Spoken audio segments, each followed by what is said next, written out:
Assalamu alaikum. We all know what's happening in Sudan, and we need to spread awareness, speak about it, talk about it everywhere, share videos and whatever is coming from Sudan.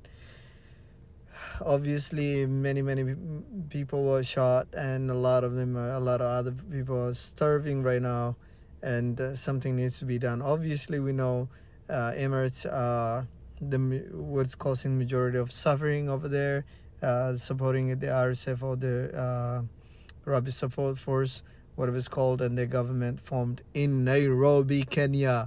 And also Chad. Chad is the area is so close to Chad. They have a special relationship with Chadian government, and Chad is the number one supporter after and the Emirates. Chad is the number one supporter of the RSF. Everybody knows that. But the area also has a border with Central African Republic, I believe, and the South Sudan because it's at Darfur area. Also, the other governments that in the region that support the rapid support force, Kenya, which I just mentioned, they formed all the different functions of this Sudanese militias and politicians who went to Nairobi, Kenya, to form a government. That was few months back, if I remember correctly. It was even less than a year. We know that Hamiti also went to Ethiopia, which supports them, openly supports them, and they don't even hide it.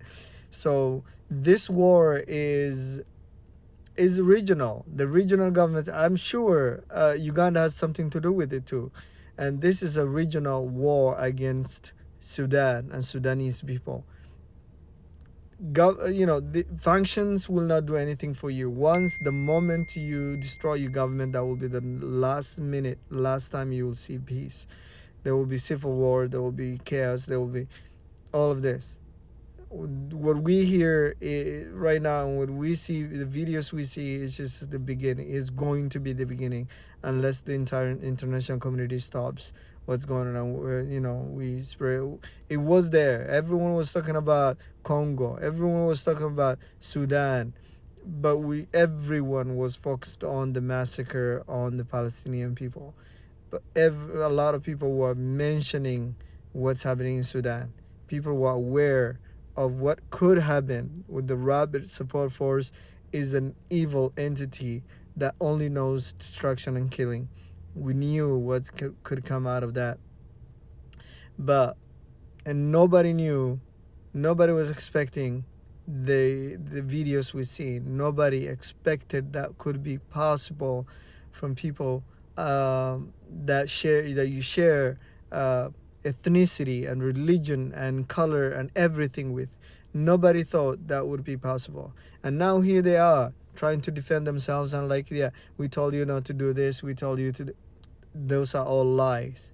These are the dogs you trained, and they're doing the job that you wanted them to do. They've done in Khartoum, they have done in major cities that the government took over, and now they're doing it by literally ethnically cleansing other tribes, other whatever. It's going to turn into a bloody civil war because, hey, their families wiped out of the face of the earth right now in Sudan. Al-Fashir is just, we've seen the videos, children and women, and we've seen the soldiers who handed themselves over to the RSF, what happened to them. It won't be the last one unless the international community steps up. I don't know. Can we do something? Yeah, we can. Raise awareness. We can come out. We can speak out. All of that is still possible before it's too late. So it's a regional war. It is all war against the Sudanese government.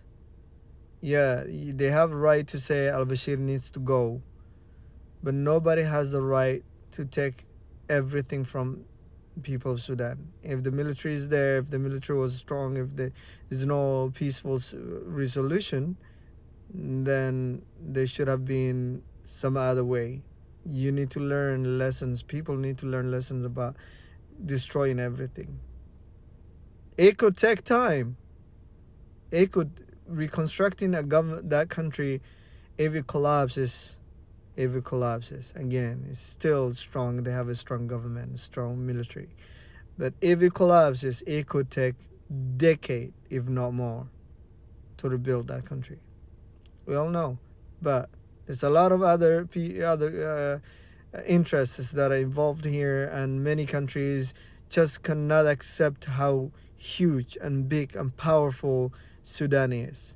And what they want a new Somalia in Sudan. They want 7 or 8 presidents. They want so many entities, and we've seen it.